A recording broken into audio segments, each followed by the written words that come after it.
Au Canada, 3 hommes se battent pour le fauteuil de Premier ministre. Et à quelques jours du scrutin, tous mettent les bouchées doubles. À droite, il y a le conservateur Stephen Harper, au pouvoir depuis plus de 9 ans, et qui brigue un 4e mandat. Sa stratégie, se présenter comme le choix le plus sûr, avec une politique de sécurité nationale stricte. The campaign, started off, I think, being quite a trial of the Harper years. La campagne électorale a débuté comme le tribunal des années Harper, un vote, un référendum presque sur les années Harper. Mais il a changé le cours des élections. Il y a 3 ou 4 semaines, de manière inattendue, il a mis les peurs sur l'immigration en avant. Des peurs qui sont issues de la peur du terrorisme international et, faute d'un meilleur mot, de la peur de l'islam.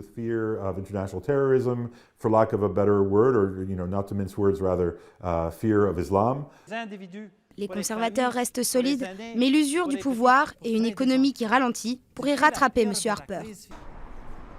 À gauche, le nouveau Parti démocrate promet plus de dépenses sociales, une réduction du déficit budgétaire et la baisse des impôts.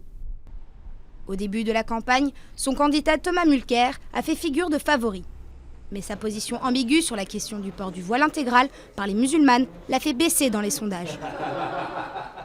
Il y a beaucoup d'électeurs, il y a probablement 4 électeurs sur 10 qui vont voter stratégique, qui vont faire leur choix à la toute dernière minute, peut-être même dans l'isoloir, pour voter de la meilleure façon de se débarrasser du gouvernement Harper. Au début de la campagne, c'était le NPD de Thomas Mulcair qui était perçu comme la solution de rechange la plus crédible à Stephen Harper. Et au fur et à mesure de la campagne, c'est devenu Justin Trudeau. Justin Trudeau, fils de l'ancien Premier ministre Pierre Trudeau, est à la tête du Parti libéral canadien. Et avec la gauche en perte de vitesse, c'est à présent ce parti centriste qui monte dans les sondages. Trudeau promet lui aussi une augmentation des dépenses, notamment dans l'infrastructure, et des impôts plus élevés pour les plus riches.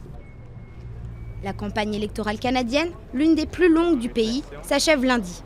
Et après des mois de rebondissements, toutes les surprises restent encore possibles.